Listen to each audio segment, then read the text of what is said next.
तो आज अपने लोगों को क्या पढ़ना है? आज अपने लोगों को पढ़ना है धातु कर्म। देखिए इसके पहले वाले क्लास में अपने लोगों ने क्या पढ़ लिया था? खनिज क्या होते हैं, अयस्क क्या होते हैं, खनिज क्या होते हैं। वो सारी धातुएं जो धरती से खोद करके निकाली जाती हैं उन्हें क्या बोलते हैं? खनिज बोलते हैं। अयस्क क्या होते हैं?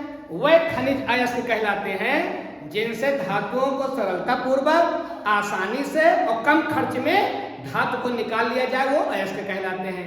इस प्रकार से सारे अयस्क खनिज होते हैं लेकिन सारे खनिज अयस्क नहीं होते हैं। इतना अध्ययन अपने लोगों ने कर लिया है। आज अपने लोग पढ़ेंगे ये धातु कर्म क्या होता है। धातु कर्म जैसा कि इसके शब्द से ही स्पष्ट हो रहा है, धातु कर्म ऐसा कर्म किया जाए, ऐसा वर्क किया जाए कि कौन मिल जाए? धातु। ऐसा कर्म किया जाए कि धातु मिल जाए, ऐसा कर्म किया जाए कि धातु मिल जाए, ऐसा कार्य किया जाए कि धातु मिल जाए। अगर धातु कर्म को आपको परिभाषित करना हो तो कैसे परिभाषित करोगे? धातु कर्म को अगर आपको परिभाषित करना है तो आप बोलोगे कि अयस्क से धातु को प्राप्त करने की विधि ही धातु कर्म है। अयस्क से अपने लोगों को क्या लेना है? जैसे देखें ZnCO3 ये है कैलामाइन। ZnCO3 क्या है? ये कैलामाइन है। ये किसका अयस्क है? इससे अपने लोगों को कौन सी कीमती धातु मिलेगी? Zn। तो जिंक कार्बोनेट अर्थात कैलामाइन से अपने लोगों को क्या प्राप्त करना है? जिंक। तो ऐसे मिल जाएगा कि कुछ प्रक्रिया करनी पड़ेगी, तो वह प्रक्रिया जिससे अयस्क से कौन मिल जाए? धातु। अयस्क से धातु को प्राप्त करने की विधि को धातु कर्म कहते हैं। अयस्क से धातु को प्राप्त करने की विधि को धातु कर्म कहते हैं। बात पक्की हो गई? धातु कर्म क्या है? अयस्क से धातु को निकालना। अयस्क से धातु को निकालना। पक्का हो गए? इसको ऐसे समझो भैया, और ये लंबा प्रोसेस होता है, ये छोटा प्रोसेस नहीं होता है। इसको आप ऐसे समझो, मान लीजिए कोई किसी गांव में 10-5 बच्चे पैदा हुए, किसी गांव में एक ही महीने में मान लीजिए 10-5 बच्चे पैदा हुए। अब बच्चे जब थोड़ा बड़े हो गए तो उसमें से कुछ बच्चे होनहार होते हैं, पूत के पांव पालने से ही दिखाई पड़ते हैं। वत्तिक बिरवग लंबा लंबा पाल। एक देसी कहावत यह है ना कि जो पेड़ अच्छे होने वाले होते हैं उनके पत्ते बचपन से ही अच्छे होते हैं। वो लड़के जो आगे जाने वाले होते हैं वो बचपन से ही दिखाई पड़ने लगते हैं। तो मान लीजिए एक गांव में 10 बच्चे हुए तो वो सब खनिज, वो 10 बच्चे क्या हैं? खनिज। लेकिन उसमें से 4 बच्चे बड़े जीनियस लग रहे हैं, बचपन से ही वो ऐसी एक्टिविटी करते हैं कि लगता है कि आगे जाएंगे। तो सारे बच्चे तो खनिज हो गए लेकिन 4 बच्चे अयस्क हो गए क्योंकि उनसे कुछ अच्छी चीज की उम्मीद है। तो सारे बच्चे खनिज, सब बच्चे हैं खनिज हैं, लेकिन उनमें से कुछ बच्चे होनहार हैं, वो अयस्क हैं। अब उन्हीं होनहार बच्चों में किसी को डॉक्टर निकलवाना है, किसी को इंजीनियर निकलवाना है, किसी को नेता निकलवाना है, किसी को अभिनेता निकलवाना है। तो वो जो 4 बच्चे हैं, ध्यान से सुनिए, ये जो 4 बच्चे गांव में कैसे हैं? होनहार। क्या है? होनहार। यही 4 बच्चे क्या हैं? यही 4 बच्चे हैं अयस्क। अब इस अयस्क से इन्हीं 4 बच्चों में से किसी को डॉक्टर, किसी को इंजीनियर, किसी को नेता बनाना है। तो ऐसे बन जाएंगे कि ऐसी व्यवस्था देनी पड़ेगी कि कोई डॉक्टर बने, कोई इंजीनियर बने, कोई नेता बने, कोई अभिनेता बने। कुछ व्यवस्था देनी पड़ेगी ना। तो डॉक्टर बनने के लिए, डॉक्टर बनाने के लिए क्या करेंगे? डॉक्टर कर्म। इंजीनियर बनाने के लिए इंजीनियर कर्म, नेता बनाने के लिए नेता कर्म, अभिनेता बनाने के लिए अभिनेता। उनको उसी हिसाब से स्कूल में डालना पड़ेगा। अब ये तो है नहीं कि जो इंजीनियरिंग वाला स्कूल है वहां डॉक्टरी वाली पढ़ाई होगी। जो इंजीनियर बनना चाहता है उसको इंजीनियरिंग कॉलेज में भेजना पड़ेगा, जो डॉक्टर बनना चाहता है उसको डॉक्टरी वाले कॉलेज में भेजना पड़ेगा। वैसे ही उसको संगति देनी पड़ेगी। तो बच्चा अंत में क्या बन जाएगा? डॉक्टर या बच्चा अंत में क्या बन जाएगा? इंजीनियर। लेकिन उसके लिए कुछ करना पड़ेगा ना। तो बस जो एक बच्चे को संवार करके निखार करके अच्छा नागरिक बनाया जाने का जो कर्म है, अब अच्छा नागरिक बनाने के लिए नागरिक कर्म, भाई किसी को अच्छा नागरिक बनाना है तो अच्छे संस्कार देने होंगे, अच्छी व्यवस्था देनी होगी, अच्छी किताबों का संसर्ग कराना पड़ेगा, अच्छे लोगों से मिलाना पड़ेगा, तब तो बच्चा अच्छा बनेगा। कैसे अच्छा बन जाएगा? अब आप रोज डाकुओं से बच्चे को मिलाएंगे तो डाकू बन जाएगा। बच्चा पैदा होते तो जानवर होता है। भैया हम सारे लोग जब पैदा होते हैं तो जानवर होते हैं। जानवर से इंसान बनाने की जो विधि है वही शिक्षा है। हम जब पढ़ लेते हैं, जब हम शिक्षित हो जाते हैं, तब हम समझिए जानवर से थोड़ा ऊपर उठ गए। बाकी जन्म से सारे मनुष्य क्या हैं? जंतु, जानवर हैं, पशु हैं। लेकिन कुछ ऐसे हमारे संस्कार होते हैं माता पिता के, समाज के, कि हम अपने को ऊपर उठाते हैं तो हम क्या बन जाते हैं? मनुष्य बन जाते हैं। बाकी जन्म से हम जानवर होते हैं। तो कुछ कर्म करना पड़ता है तब तो जानवर से हम मनुष्य बनते हैं कि ऐसे बन जाएंगे। नहीं तो हम भी जो है इधर उधर की चीज खाएं और सभ्यता का कोई परिचय न दें। जैसे नंग धड़ंग जानवर टहलते हैं वैसे आदमी भी टहले। ऐसा तो हम लोग नहीं करते। क्यों? क्योंकि हम लोगों को कुछ प्रक्रिया अपनाई गई, उससे हम लोग मनुष्य बने। तो जैसे हम लोगों को मनुष्य बनाने के लिए कुछ प्रक्रिया अपनाई गई, ठीक वैसे अयस्क के साथ कुछ प्रक्रिया करवाई जाती है। अयस्क के साथ कुछ प्रक्रिया करवाई जाती है तो क्या बनेगा? अब कोई अयस्क आपको मिले, पहले बात तो खोदोगे तो क्या मिलेगा? खोदोगे तो खनिज मिलेगा। खनिज में अपने लोगों को लगेगा कि इस खनिज को अगर हम इस खनिज से ज्यादा धातु मिल सकती है और पैसा थोड़ा कम लगेगा, आसानी से मिल सकेगी, तो खनिज से हम छांट लेंगे अयस्क। अब अयस्क से हमें क्या निकालना है? धातु। तो अयस्क से धातु निकालने के लिए कुछ प्रक्रियाएं हैं। पहली बात तो जो अयस्क हम धरती से खोद करके निकालेंगे भैया, उसमें क्या मिली होगी? गिट्टी और बालू, मिट्टी, कंकड़, पत्थर। तो ये जो कंकड़ पत्थर मिले होंगे ये अशुद्धि है कि नहीं? इन अशुद्धियों को हम बोलते हैं भैया गैंग या अधात्री। अयस्क में जो धरती से खोद करके जो अयस्क हम निकालते हैं उसमें कुछ अशुद्धि मिली रहेगी ना, कंकड़ पत्थर बालू, कि ऐसे मिल जाएगा। हम लोग जेसीबी से खोदेंगे और बढ़िया बढ़िया धातु मिल जाएगी। कुछ न कुछ तो झंझट उसमें रहेगा ना, कंकड़ पत्थर बालू रेत रहेगा ना। तो उसको क्या बोलते हैं? अशुद्धि को गैंग या अधात्री। गैंग या अधात्री याद रखिएगा। आपसे पूछ सकता है गैंग क्या है, तो अयस्क के साथ मिली हुई अशुद्धि को क्या कहते हैं? गैंग कहते हैं या अधात्री कहते हैं। और ये अधात्री कौन होते हैं? बालू, मिट्टी, कंकड़, पत्थर। गैंग ऐसे दुष्ट लोगों की गैंग होती है, वैसे ये दुष्ट प्रवृत्ति के पदार्थ हैं, इनका गैंग है ये। ठीक है। अब सबसे पहला काम क्या होगा? इस गैंग को निकाला जाए। तो गैंग को निकालने के लिए अयस्क को सबसे पहले पीस डालिए। क्या करेंगे? पीस डालिए। जो धरती से मिला है उसको बारीक पीस डालिए और पीसने के बाद इसका हम करवा देते हैं सांद्रण। क्या करवाएंगे? सांद्रण। आप बोलोगे सर ये सांद्रण क्या है? भैया सांद्रण माने ओसाना, पछोरना। पछोरब जाना था? सुपवा से मम्मी पछोर पछोर के गुठुरिया अलग कर दिया थी, गेहूं अलग। गंदगी को मम्मी अलग नहीं कर देती है, चावल से, गेहूं से और दाल से अलग कर देती है ना। तो ठीक उसी प्रकार से सांद्रण में क्या होता है कि अशुद्धि को दूर कर दिया जाता है। जो अशुद्धि, कैसी अशुद्धि? सब अशुद्धि में दूर ना होती है। ऐसी अशुद्धि जो दिखती है, ऐसी अशुद्धि जो दिखती है, जैसे कंकड़, पत्थर, बालू, मिट्टी, ये अशुद्धि दिखती है कि नहीं दिखती है? ऐसे अशुद्धि को दूर करने के लिए कौन सी प्रक्रिया अपनाते हैं? सांद्रण। अब अगर आपसे एक लाइन में पूछे what do you mean by concentration, सांद्रण को अंग्रेजी मीडियम वाले बोलते हैं कंसंट्रेशन। तो सांद्रण क्या है? अयस्क से अशुद्धियों को दूर करना। जो अशुद्धियां दिखाई पड़ती हैं उनको दूर करना ही क्या कहलाएगा? सांद्रण कहलाएगा। सांद्रण की भैया कई विधियां हैं, उसकी चर्चा अपने लोग बाद में करेंगे। बस ये जान लो कि अशुद्धि को दूर करना क्या है?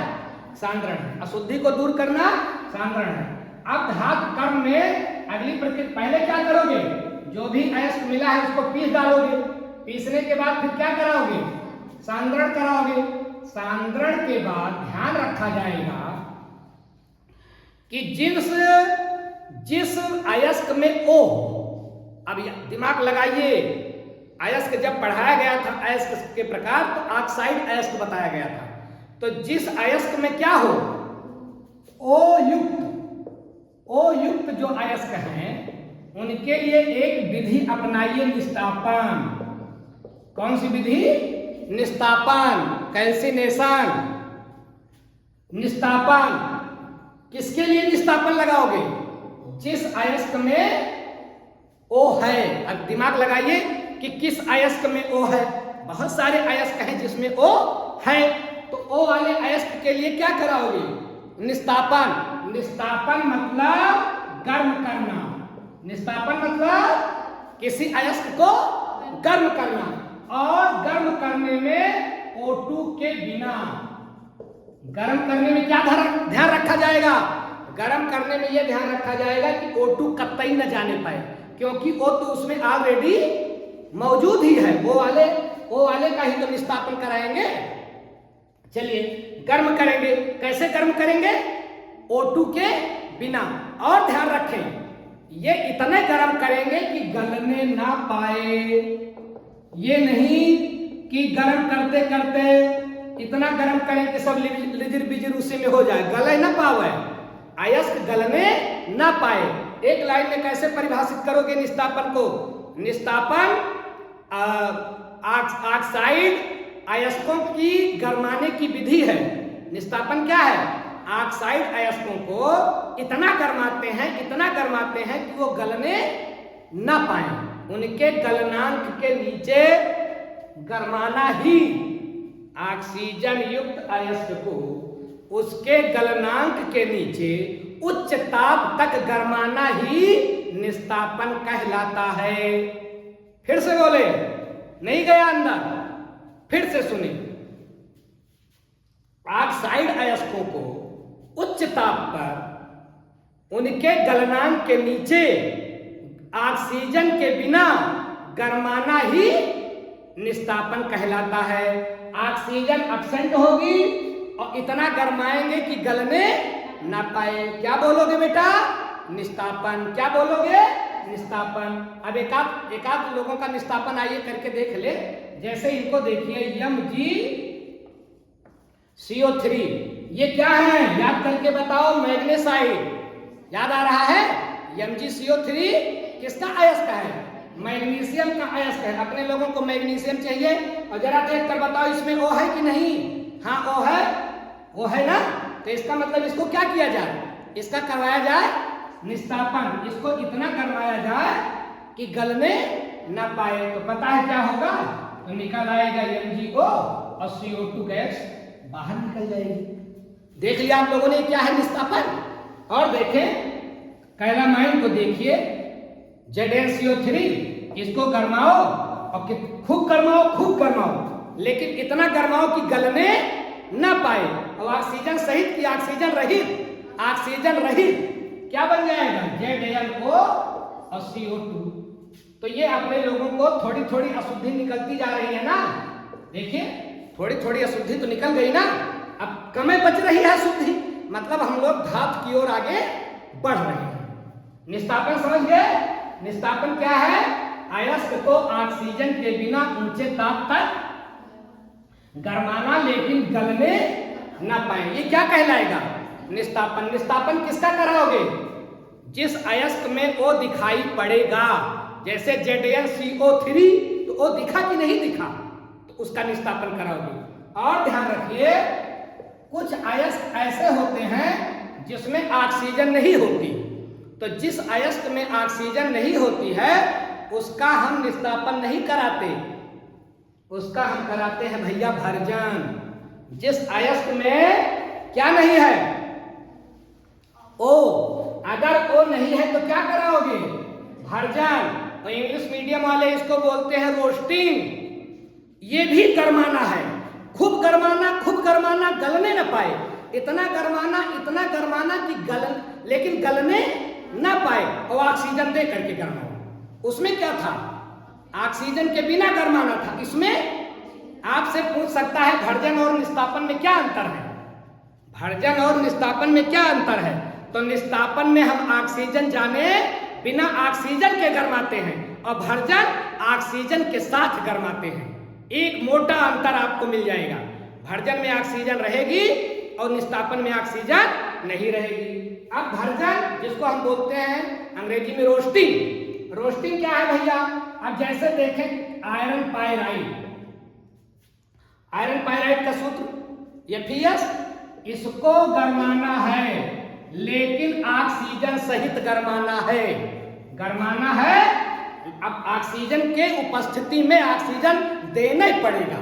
तो जब ऑक्सीजन दे दोगे ना तो बन जाएगा FeO plus SO2, sulphur dioxide gas निकल गई। अब देखो धीरे धीरे कुछ अशुद्धि दूर हो रही, सल्फर निकल गया। और एक देखो जैसे कॉपर ग्लास, याद आ रहा है Cu2S कॉपर ग्लास। अब कॉपर ग्लास का भर्जन करवाना है। बताओ काहे को भर्जन करवा रहे हैं? क्या Fe(S) में Cu2S में कहीं O दिख रहा है? नहीं दिख रहा है। तो इसका भर्जन करवाएंगे तो इसका O के साथ गरमाइए, क्या होगा? बन जाएगा 2Cu2O प्लस SO2। तो धीरे धीरे कुछ अशुद्धि बाहर निकल रही है। तो ये प्रक्रिया बेटा क्या कहलाएगी? भर्जन। किसका कराओगे भर्जन? जिस अयस्क में ऑक्सीजन होगा कि जिसमें नहीं होगा? जिसमें ऑक्सीजन नहीं होगा उसका क्या कराओगे? भर्जन। जिसमें ऑक्सीजन नहीं होगा भर्जन। तो भर्जन में ऑक्सीजन दोगे कि नहीं दोगे? हाँ, ऑक्सीजन देंगे। अब कुछ ऐसे अयस्क होते हैं कि उसमें ऐसी अशुद्धियां मिली होती हैं जो अगलनीय होती हैं। ध्यान रखिए, अगलनीय मतलब जो ना गले। अगलनीय मतलब जो ना गले, उसको कैसी अशुद्धि बोलेंगे? अगलनीय अशुद्धियां। तो ये जो अगलनीय अशुद्धि है एकरी तय काव कीजिए, एकरी ताव का गलावे के जतन कीजिए। ऐसे अयस्क भाई जैसे चंद्रगुप्त को बनाने के लिए चाणक्य ने तरह तरह का इंतजाम किया ना, तब चंद्रगुप्त बना ना। तो ऐसे डॉक्टर इंजीनियर थोड़े कोई बन जाएगा, ऐसे कोई धातु थोड़े पालेगा। अब धातु के साथ कोई ऐसा चिपका हुआ पदार्थ है जो मिट्टी से खोदा गया कि वो गल ही नहीं रहा है, अगलनीय। तो अगलनीय अशुद्धियों को ऐसी चीज मिलाएंगे कि गल जाए। तो उस प्रक्रिया को बोलते हैं भैया प्रगलन। क्या करेंगे? प्रगलन। प्रगलन क्या है? अगलनीय अशुद्धियों को गालक मिला करके गला देना। गालक जानते हो? चबैना भुजावेगा। चबैना भुजावे जात है तो भूज खिया जात है तो बालू डाल के चबैना भूजात है। ये बलुइया काहे डारी जात है? बलुइया इसलिए डारी जात कि बलुइया बहुत जल्दी गर्म भी जात है। बालू बहुत जल्दी गर्म होती है तो बहुत जल्दी ठंडी भी होती है, ध्यान रखिएगा आप लोग। तो बालू एक गरमाने वाला बढ़िया गालक है, जल्दी गरमाइए। तो गालक क्या है? गालक वो चीजें हैं जो जल्दी गला देती हैं। गालक क्या है? जल्दी गला देती हैं। ये प्रगलन की प्रक्रिया बेटा किस में यूज की जाएगी? प्रगलन किस अयस्क में डालोगे? ये प्रक्रिया किस में?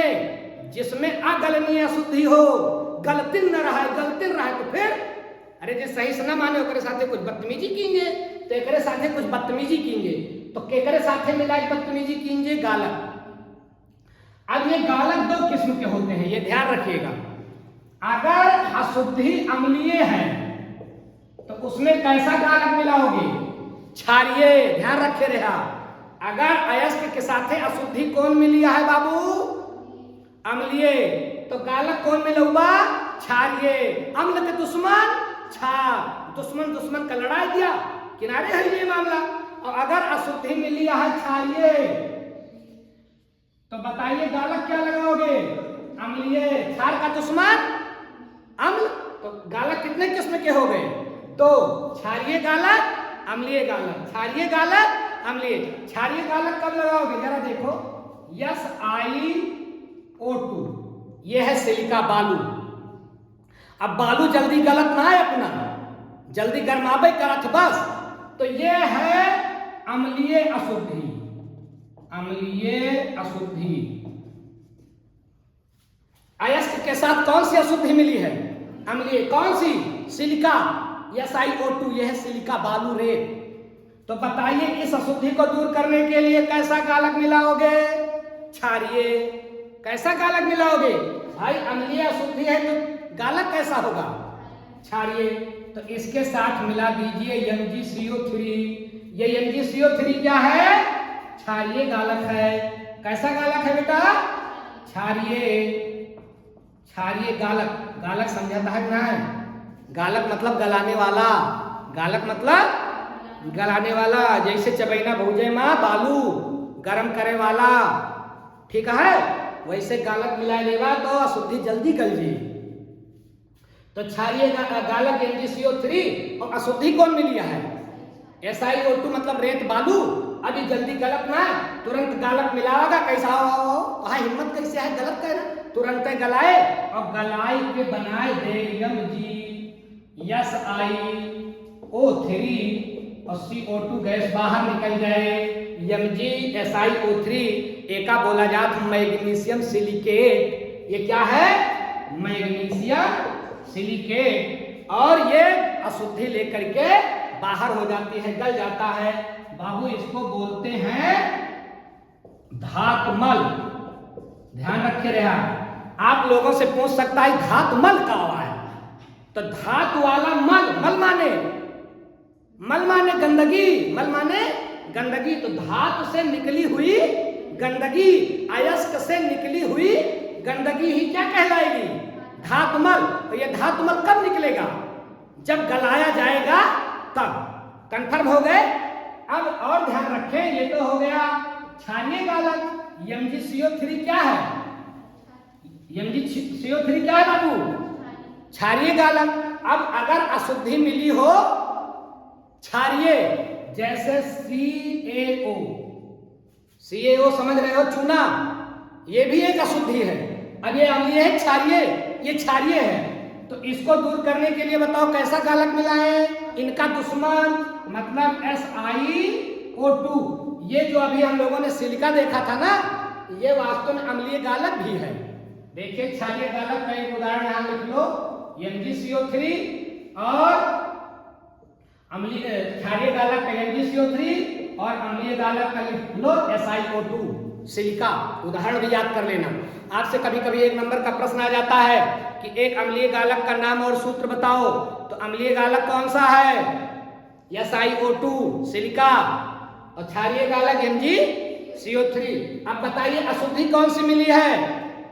क्षारीय। ये है क्षारीय अशुद्धि। और ये गालक कैसा है?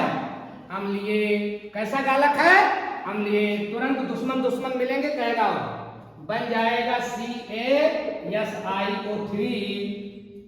CaSiO3 क्या है भैया? Calcium silicate. ये क्या बन गया? Calcium silicate. क्या बन गया? Calcium silicate. इतनी कहानी समझ में आ गई? अगर अशुद्धि कैसी मिली है? अगलनीय, तो कौन सी प्रक्रिया लगाओगे? प्रगलन। कौन सी प्रक्रिया? प्रगलन। कौन सी प्रक्रिया? प्रगलन। प्रगलन क्या है? उचित गालक मिला करके अगलनीय अशुद्धियों को दूर करना ही प्रगलन कहलाता है। गालक कितने प्रकार के? 2 प्रकार के, क्षारीय गालक, अम्लीय गालक। क्षारीय गालक कब मिलाओगे? जब अम्लीय अशुद्धि होगी। अम्लीय गालक कब मिलाओगे? जब क्षारीय अशुद्धि होगी। बात कंफर्म हो गए? उसके बाद फिर एक और ध्यान रखना, इसी में कोक भी मिलाओगे। कोक, अगर इसकी परिभाषा लिखना तो ऐसे लिखना कि कोक और उचित गालक मिला करके अगलनीय अशुद्धियों को दूर करना ही प्रगलन है। कोक। अब आप कहोगे सर कोक का हुआ है? कोक शास्त्र एक हुआ था, अनाप शनाप पक्का जाए कोक शास्त्र है। ये भैया कोक माने कार्बन। कोक मतलब कार्बन। कार्बन के साथ गलाया जाए और उचित गालक के साथ गलाया जाए तो क्या होगा? प्रगलन। तो क्या कहलाएगा? प्रगलन। क्या कहलाएगा? प्रगलन। फिर से, what do you mean by smelting? प्रगलन क्या है? उचित गालक और कोक के साथ अगलनीय अशुद्धियों को गला करके दूर करना ही प्रगलन कहलाता है। कंफर्म हो गए? अब एक प्रक्रिया और लगाओगे धातु करने, उसको बोलेंगे अपचयन। एक प्रक्रिया और क्या लगाओगे? अपचयन। ये अपचयन क्या है? जल्दी याद करो भैया। ऑक्सीजन का जुड़ना उपचयन, ऑक्सीजन का निकलना अपचयन, ऑक्सीजन का जुड़ना उपचयन ऑक्सीडेशन, और ऑक्सीजन का निकलना अपचयन। अरे वो है रिडक्शन है, अपचयन है। हिंदी मीडियम वाले अपचयन बोली है और अंग्रेजी मीडियम वाले रिडक्शन बोली है। तो ये रिडक्शन है, इसको लिख लो नहीं तो आप भ्रमित हो जाएंगे। रिडक्शन। तो फिर क्या करवाएंगे? रिडक्शन। रिडक्शन किसके साथ करवाएंगे? कोक के साथ। कोक के साथ। बहुत बड़ा कोक रिडक्शन कराने वाला है, मतलब कार्बन। कार्बन बहुत बड़ा ऑक्सीजन को निकलवाने वाला है। कहीं भी ऑक्सीजन जुड़ा है, कार्बन जोड़ दो, जितना ऑक्सीजन है सब भाग करके कार्बन के पास आ जाएगा। बहुत तगड़े दोस्त हैं दोनों, जहां मिली है न्यूटन मिली है वहां पकड़ रही है एक दूसरे का, चाहे जहां मिली है ये पकड़ रही है एक दूसरे का। तो देखा, जैसे देखा आएगा ZnO।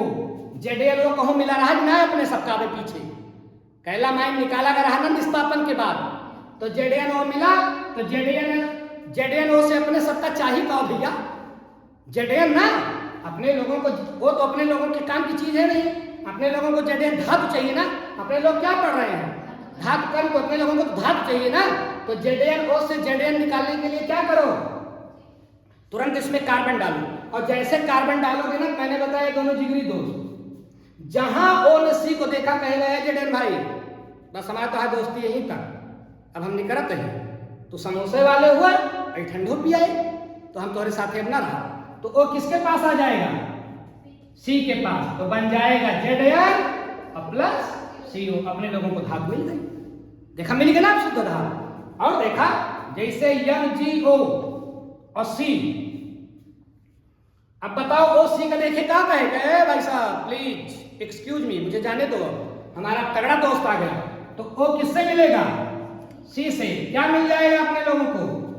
Mg मिल जाएगा और CO। तो ये प्रक्रिया बेटा क्या कहला रही है? अपचयन। अपचयन क्यों? क्योंकि ऑक्सीजन जुड़ रहा, निकल रहा है कि नहीं था अयस्क से, अयस्क से ऑक्सीजन निकल रहा है, और ऑक्सीजन का निकलना क्या कहलाता है? रिडक्शन। इतनी बात कंफर्म हो गए? चलिए अब अपचयन एक और विधि है। अरे कई विधियां हैं, लेकिन अपचयन की एक विधि है अमलगम विधि। तो अपचयन की एक विधि कौन सी थी? कोक द्वारा कार्बन मिला करके हम लोगों ने क्या सीखा? अपचयन मतलब ऑक्सीजन का निकलना। अयस्क से कौन निकल करके कार्बन से मिल जाता है? ओ किससे मिल जाता है? C से। तो ये कोक द्वारा अपचयन हो गया। एक अपचयन की विधि और भी है, और भी विधियां हैं, लेकिन एक और सरल विधि है अमलगम विधि। ये अमलगम विधि भैया क्या होती है? अमलगम विधि ऐसी धातुओं के साथ यूज किया जाता है जो महंगी धातुएं हैं, जो किसी से रिएक्शन करके नहीं रह पाती हैं, जैसे Ag, Au, सोना चांदी, ये शेर की तरह घूमने वाली धातुएं हैं। तभी तो इनका रेट हाई है, क्योंकि ये किसी धातु के साथ रिएक्शन जल्दी से नहीं, किसी के साथ रिएक्शन करती ही नहीं है, तभी तो ये महंगी है। तो देखिए Ag, Au जैसी धातुएं, इनके अमलगम विधि से इनको अलग किया जाता है। अब जैसे मान लीजिए Au धातु है और इसके साथ अशुद्धि भी है, अशुद्धि भी है, ध्यान से समझिए। तो Au धातु है, कुछ अशुद्धि भी मिली हुई है भाई। पृथ्वी के भुइया के नीचवा से खोद के निकाला जाए तो साफ साफ तो सोना न मिल जाए ना, कुछ न कुछ तो झंझट रहबे करे ना। तो ऐसी स्थिति में इसको रिएक्ट कराइए, इसको मिलाइए Hg के साथ। Hg मतलब मरकरी या पारा, बताए ना, पारा बाजार वाला पारा ना है, मरकरी को ही क्या बोलते हैं? पारा। तो मरकरी को Au के साथ मिलाएंगे तो बनेगा अमलगम। क्या बनेगा? अमलगम। अब अगर आप अमलगम को आपको परिभाषित करना हो तो क्या बोलोगे? कि किसी अयस्क को, किसी धातु को पारा के साथ या मरकरी के साथ मिला करके मिश्र धातु बनाना ही अमलगम कहलाता है। अंदर गया? नहीं गया? फिर से सुनिए।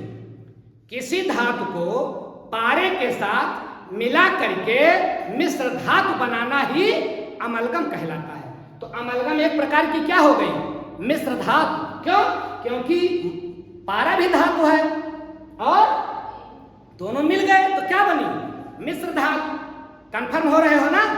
अब चूंकि पारा धातु तो है, लेकिन ये ऐसी धातु है जो द्रव अवस्था में रहती है, अपने लोगों ने पढ़ा है। अब क्या होता है कि अमलगम को गरमा दीजिए। जब ये एयू अमलगम एचजी के साथ जुड़ जाएगा तो शुद्धि सब, भैया देखो एचजी किसके साथ जुड़ रहा है? और कंकड़ पत्थर मिट्टी बालू साथे तो ना जुड़त ना, तो एचजी एयू जुड़ जाएंगे, अमलगम बन जाएगा और अशुद्धि निकल जाए, मतलब बची रही है। ओकरी बात क्या है? अमलगम को गरमाइए। जब अमलगम को गरमाएंगे तो एचजी तो भाप बनकर उड़ जाएगा। एचजी क्या होगा? वाष्प बन करके उड़ जाएगा और बचा क्या रह जाएगा? सोना। तो सोना अपने लोगों को मिल जाएगा। एचजी चूंकि द्रव अवस्था में होती है ना, तो गरमावा जेल पहले क्या उड़े? एचजी उड़े कि सोना? बोला एचजी उड़िए और क्या बचा रहिए? सोना बचा रहिए। सोना अपने सबका मिलिए। तो सोने और चांदी जैसी धातुओं का आप चयन कैसे करते हैं? अमलगम विधि से। कंफर्म हो गया? अब एक बात और ध्यान रखा, जब अपने सबका धातु मिल जाए ना, धातु मिल गया, अब जेडेन से जेडेन मिलेगा, एमजी से एमजी मिलेगा और सोना मिलेगा। ऐसी धातुएं जब मिल जाती है ना, तो अंत में हम लोग शुद्ध धातु प्राप्त कर लेते हैं। और शुद्ध धातु प्राप्त करने के बाद, शुद्ध धातु प्राप्त करने के लिए विद्युत अपघटनी विधि है, कई विधियां, उसकी भी चर्चा अपने लोग कर लेंगे। तब भी कुछ अशुद्धि मिली रह जाती है। उसके बाद एक प्रक्रिया होती है सिंटरिंग। कौन सी प्रक्रिया? सिंटरिंग। कौन सी प्रक्रिया? सिंटरिंग। धातु के छोटे छोटे टुकड़ों को बड़ा टुकड़ा बना देना ही सिंटरिंग कहलाता है। सिंटरिंग क्या है? धातु के छोटे छोटे टुकड़ों को बड़ा बना देना। अब आधा आधा किलो का धातु तो लाई के कोनो उपयोग में लाई, ओका बड़ा टुकड़ा बना लिया, तो धातु के छोटे छोटे टुकड़ों को बड़े टुकड़े में बदल देना ही क्या कहलाता है? सिंटरिंग कहलाता है। और जो बड़का धातु वाला टुकड़ा मिलेगा तो एक मतलब धातु मिल गई। तो ये धातु कर्म क्या है? फिर से अयस्क से क्या निकल जाए? धातु। अंत में अपने सबका धातु मिल जाता है, तो ये बीच की प्रक्रिया क्या कहलाएगी? धातु कर्म। अब धातु कर्म में कई प्रक्रिया है। पीसना है, सांद्रण है, निस्तापन है, भर्जन है, प्रगलन है, अपचयन है। सबके लिए सब चीज उपयोग में नहीं लाई जाती। कौन सा अयस्क है, किसके लिए कौन सा उपयोग आएगा? अगलनीय अशुद्धि है तो प्रगलन ऑक्सीजन वाला अयस्क है, निस्तापन ऑक्सीजन के बिना वाला अयस्क है, भर्जन तो किसके लिए कौन सी विधि अपनाई जाएगी, ये अयस्क के ऊपर डिपेंड करता है। तो मुझे लगता है आप समझ गए होंगे। धातु कर्म शेष अगले वीडियो में।